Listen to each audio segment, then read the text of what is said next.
حضرت کعب بن مالک رضی اللہ تعالیٰ عنہ فرماتے ہیں کہ حضرت پاک صلی اللہ علیہ وسلم 3 انگلیوں سے کھانا تناول فرمایا کرتے تھے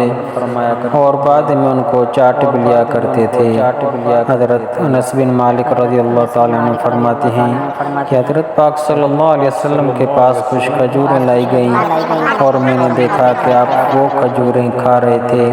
اور بھوک کی وجہ سے اکڑوں بیٹھ کر کسی چیز پر سہارا لگا کر تشریف فرما تھے۔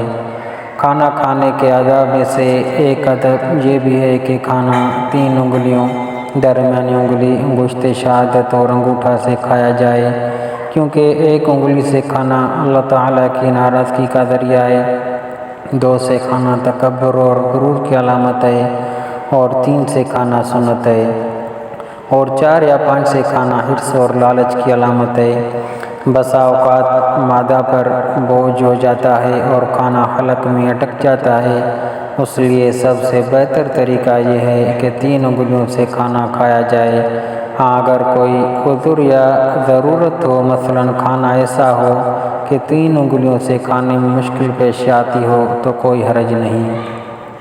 کھانا کھانے کے بعد انگلیوں کو چاٹنا بھی سنت ہے۔ بعض روایات میں 3 مرتبہ چاٹنا بھی ثابت ہے اور بعض روایات میں اس کی ترتیب بھی وارد ہوئی ہے کہ پہلے درمیانی انگلی، پھر انگشت شہادت، پھر انگوٹھا مبارک کو چاٹ لیتے تھے۔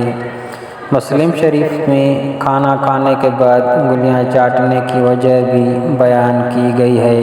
حضرت پاک صلی اللہ علیہ وسلم نے انگلیاں چاٹنے کی ترغیب دیتے ہوئے ارشاد فرمایا، فَإِنَّهُ لَا يَدْرِي فِي أَيِّ طَعَامِهِ الْبَرَكَةُ، کہ انسان نہیں جانتا کہ اس کے کھانے کے کس حصے میں اللہ تعالیٰ نے برکت رکھی ہے۔ ممکن ہے کہ کھانا کا یہی حصہ زیادہ بابرکت ہو جو انگلیوں کے ساتھ لگ گیا ہے، لہذا ان کو چاٹنے کا حکم دیا ہے۔ حافظ ابن حجر رحمہ اللہ علیہ لکھتے ہیں، کوئی شخص اپنے فعل کو کبھی سمجھے تو اس کے متعلق تو کلام کیا جا سکتا ہے، مگر حضرت پاک صلی اللہ علیہ وسلم کے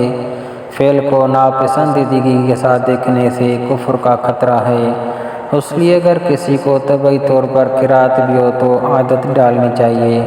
ٹیک لگا کر کھانے کی عادت اس میں ممانعت آئی ہے، مگر اس جگہ چونکہ اضعاف کی عذر کی وجہ سے تھا، اس لیے کوئی اعتراض والی بات نہیں، کیونکہ پہلے بھی یہ بتایا جا چکا ہے کہ عذر کی وجہ سے ٹیک لگا کر کھانے میں کوئی حرج نہیں۔